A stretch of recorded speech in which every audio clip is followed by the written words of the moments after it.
संयुक्त वैद्युत तथा चुंबकीय क्षेत्र में आवेशित कण की गति यानी motion of charge particle in combined electric and magnetic field. इसके पहले जो हमारा मतलब लेक्चर था वो था आपका एक समान चुंबकीय क्षेत्र में कण की गति, और दूसरा फिर हमने देखा एक समान वैद्युत क्षेत्र में आवेशित कण की गति।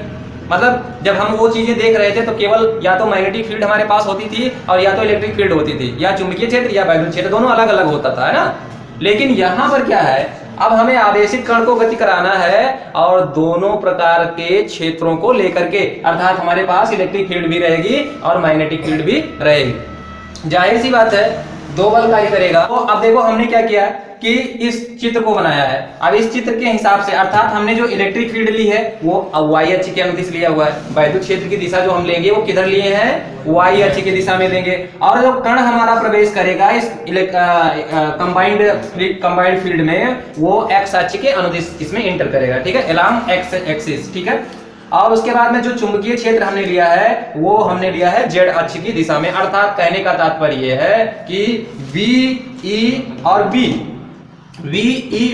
तीनों एक दूसरे के क्या हैं, परपेंडिकुलर हैं।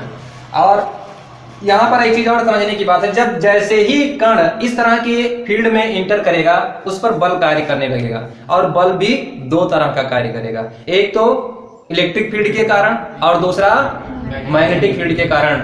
दोनों प्रकार के बल कार्य करेंगे और उनका एक रिजल्टेंट फोर्स निकलेगा, अर्थात उनका एक परिणामी बल निकलेगा। तो अब चलो हम कैलकुलेट करते हैं। देखिए जो यहाँ पे फोर्स लगेगा वो कौन कौन सा फोर्स लगेगा, तो कण पर आरोपित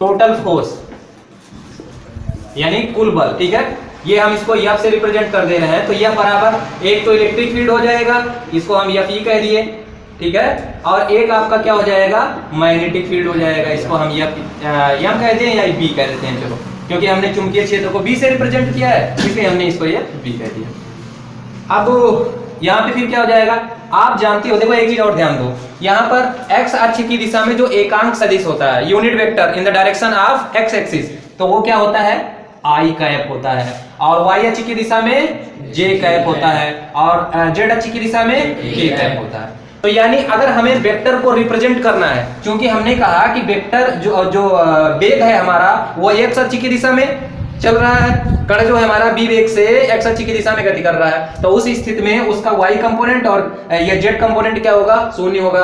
और अगर हम लिखना चाहें वेग के कंपोनेंट को तो हम लिखेंगे वेक्टर बी जे कैप, ठीक, ये हो जाएगा हमारा इस तरह से।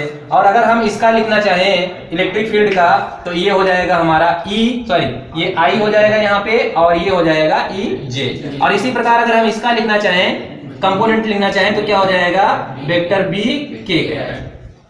तो ये मेन चीज है, इसको आप ध्यान रखिए, बिना इसके आपका वो काम अधूरा रह जाएगा। ये तीनों चीजें अगर हमको पता हो गई तो हम देखो सूत्र जानते हैं, अगर हमारे पास कहीं पर भी इलेक्ट्रिक फोर्स होता है यानी वैद्युत बल होता है तो हम उसको इसी तरह से लिखते हैं, QE लिखते हैं। क्या लिखते हैं, QE लिखते हैं। आवेश तो सबके लिए सेम ही रहेगा, चाहे वो मैग्नेटिक फील्ड हो और चाहे वो इलेक्ट्रिक फील्ड हो, लेकिन दोनों में अंतर सिर्फ हो जाएगा इलेक्ट्रिक फील्ड का और मैग्नेटिक फील्ड का। तो हम उसको पहले कैलकुलेट करते हैं, ठीक। अभी हम इसके बारे में कुछ नहीं बोले हैं, उसके बारे में जब समय आएगा तब हम बोलेंगे। या फी जो है हम सबसे पहले लिखते हैं, तो Q लिख दिए, और ई ना होकर के ई जे है, ठीक है, तो हम यहाँ पे लिखेंगे वेक्टर ई जे है, ठीक। ये एफ ई हो गया, और उसके बाद में हम लिखते हैं एफ बी। आपको पता है हमने लास्ट टाइम में डिस्कस किया था लॉरेंज फोर्स के बारे में, यह बराबर होता है क्यू बी साइन थीटा, ऐसा कुछ होता है। लेकिन चूंकि कण जो है इंटर कर रहा है मैग्नेटिक फील्ड के परपेंडिकुलर, मैग्नेटिक फील्ड के क्या है, लंबवत है। भैया मैंने पहले ही बोल दिया कि ई बी और बी ये तीनों एक दूसरे के क्या हैं, लंबवत है। तो उस स्थिति में थीटा आपका 90 डिग्री हो जाएगा और एफ आपको क्या मिल जाएगा, क्यू बी बी मिल जाएगा, इतना मिल जाएगा। लेकिन इसको हमें इस तरह से नहीं लेना है, इसको हमें इसके वेक्टर फॉर्म में लेना है, सदिश रूप में लेना है। तो सदिश रूप में जब हम लेंगे तो वो हमारा कुछ इस तरह से हो जाएगा, vector B cross capital vector B, इस तरह से हो जाएगा। यानी जो सदिश रूप होगा इस बल का, लॉरेंज बल का जो सदिश रूप होगा वो ये हो जाएगा।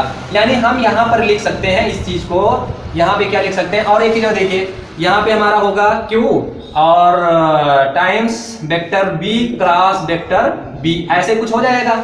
लेकिन हम यहाँ पर इस तरह से इसको ना लिख करके इसके कंपोनेंट के फॉर्म में भी लिखेंगे, यानी बी की जगह पे बी आई कैप और कैपिटल बी की जगह पे जो है ये आप क्या लिखोगे बी के कैप। ठीक, तो इस चीज को हम यहाँ पे डाल देते हैं इसमें।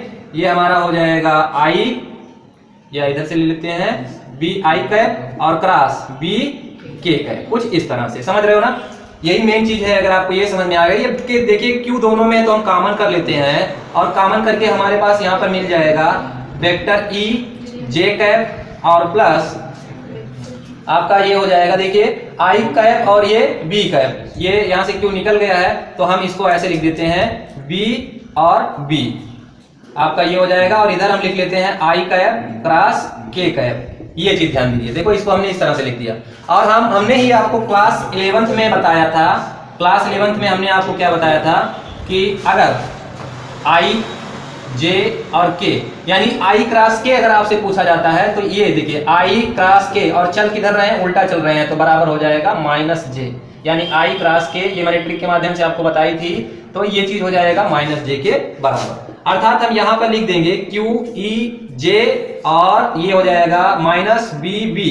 ठीक है, इसकी जगह पे जे कैप लिख दिया। देखो यहाँ पे मैंने क्या कर दिया, जे कैप लिख दिया, और उसके बाद में जब इसकी जगह पे जे लिख दिया तो ये माइनस बी हो गया। अब हमारे पास जो है देखो जे कैप दोनों में तो हम बाहर ही निकाल लेते हैं उसको, इसको इस तरह से लिख लेते हैं ई माइनस बी बी और जे कैप, कुछ इस तरह से ये हमारा हो जाएगा टोटल फोर्स, यानी कुल बल निकाल लिए ये चीज।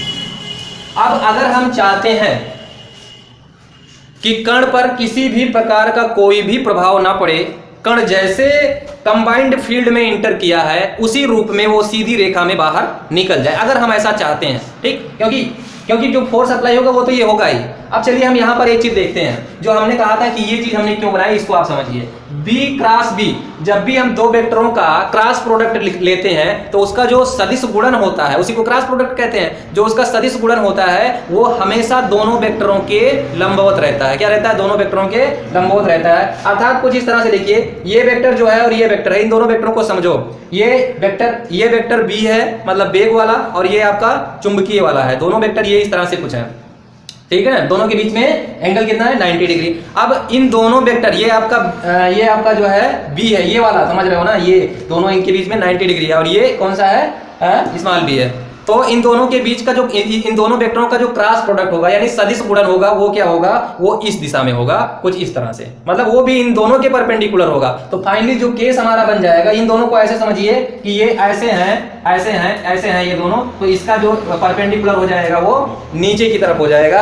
और फाइनली जब ऐसा हो जाएगा तो ये जो हमारा रिप्रेजेंट करेगा, वो क्या रिप्रेजेंट करेगा, वो रिप्रेजेंट करेगा आपका B cross B, vector B cross vector B को ये रिप्रेजेंट कर रहा है। और आपको मैंने अभी शो करके दिखाया, आई क्रॉस और के का जो परपेंडिकुलर होता है वो माइनस जे होता है। और देखिए यही आपका हो जाना चाहिए, क्या, माइनस जे कैप होना चाहिए। और आप देखिए यहाँ पर जे ये पॉजिटिव, तो उसका जस्ट अपोजिट नेगेटिव। तो ये चीज भी हुई, समझ रहे हो। तो यहां से कहने का तात्पर्य है, ये जो वेक्टर है आपका, वो आपका यही रिप्रेजेंट करेगा, cross product of vector B B. ठीक, तो अब देखिए ये चीज हो गई। अब हम अगर चाहते हैं कि हमारा जो कण है वो बिना किसी प्रकार के डिफ्लेक्शन के वो जो है इस फील्ड को क्या कर जाए, पार कर जाए, तो पार करने के लिए हमें क्या होना चाहिए, उस पर कोई बल आरोपित नहीं होना चाहिए। उस पर लगने वाला बल क्या होना चाहिए, शून्य होगा। तभी तो ऐसा होगा कि जैसे इस कण इस फील्ड में इंटर किया, बाहर निकल जाए, सीधा निकल जाए एकदम किसी प्रकार के डिफ्लेक्शन से। तो उस स्थिति में हमारा जो फोर्स अप्लाई हो रहा है वो क्या होना चाहिए, शून्य होना चाहिए। और जो फोर्स अप्लाई हो रहा है कहीं ना कहीं इसको शून्य, क्योंकि क्यों तो शून्य हो नहीं सकता, बिना आवेशित तो ये कंडीशन ही नहीं फॉलो करेगी। तो इसलिए हमारा क्या शून्य होना चाहिए, ये शून्य होना चाहिए। और जब हम इसको शून्य करेंगे इस तरह से, तो हमें मिल जाएगा E बराबर बी बी, या आप यहां से कह सकते हो कि कैपिटल B बराबर आपको मिल जाएगा E बाई बी। तो ये प्रतिबंध हम ध्यान रखेंगे, और इसका भी कई जगहों पर उपयोग किया जाता है। स्पेक्ट्रोमीटर होता है, स्पेक्ट्रोमीटर में हम लोग इसका इस्तेमाल करते हैं क्या फाइंड करने के लिए, E बाई एम। ये जो आवेश बटा द्रव्यमान होता है, आवेश बटा द्रव्यमान फाइंड आउट करने के लिए अलग अलग कणों का ये अलग अलग होता है, ठीक है ना।